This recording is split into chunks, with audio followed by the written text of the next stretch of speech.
Okay, I know things can be a little confusing, so I'm going to show you how to fill out your health form and register to attend worship online. You can go to evc.vaumc.org. Now I'm going to pull the camera back and show you what happens when I click that.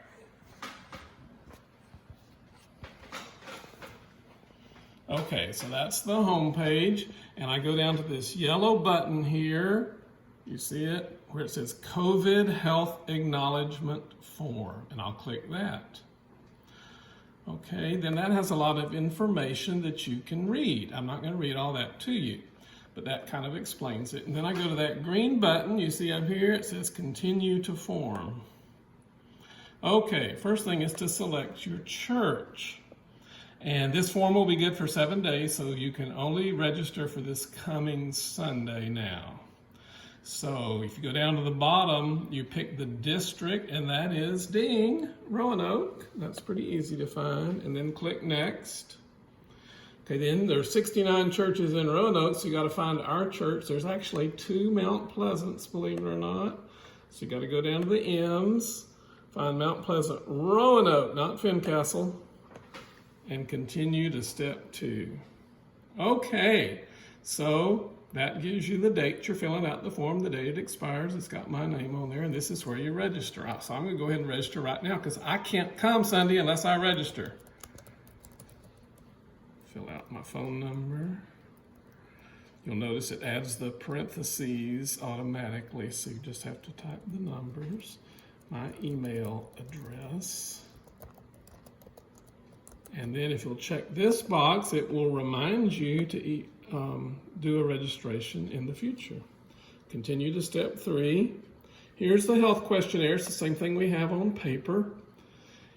And this is confidential and kept on file. And remember, you're supposed to do it 4 days before you travel, so before you attend church. Now, the first one is on travel. This is not a disqualifier, but it does give us information in case there's any issues in the future. I have not been outside Virginia in the last 14 days, so I'll click no.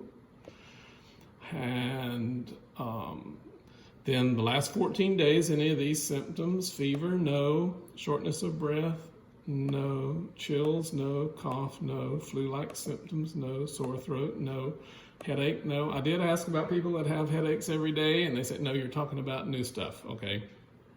Muscle pain, no. Recent loss of taste or smell, no. And then down here is, what does this say? Contact. Have you come in contact with someone with these symptoms in the past 14 days? No. And there's a place to explain who that was. I tested positive, no. I'm waiting for results of testing, no. This one's important because you've been filling out a lot of no's. The next one, if tested for COVID, I agree to provide the results of my test to my clergy, DS, and bishop. So I'm going to leave that one yes. The last one's also hopefully a yes question. If I develop the symptoms after attending worship, I will contact the clergy and I will avoid contact with others, okay? You remember you're supposed to also take your temperature before coming to church. We're not doing temperature checks at church. You do that at home. I could go here to fill out a form for another person, but today I'm going to finish, so I'm going to click here to finish, and I'm done. Okay, that didn't take very long, and I think by seeing it, you'll be a little better off in knowing what to do. Remember, we are not pushing people to come to church. Several people have already said, I'm just going to keep watching online church for right now. That is fine. What we are pushing you to do, if you are planning to come, please let us know by Wednesday. And since this Sunday is our first gathering, Wednesday, what is that, June 24th, that's the deadline, because we're going to set up and disinfect the sanctuary based on the responses we've received by Wednesday. And we already have some RSVPs, so that's cool. So I know I'll be seeing some of you in person and hopefully the rest of you online. God bless.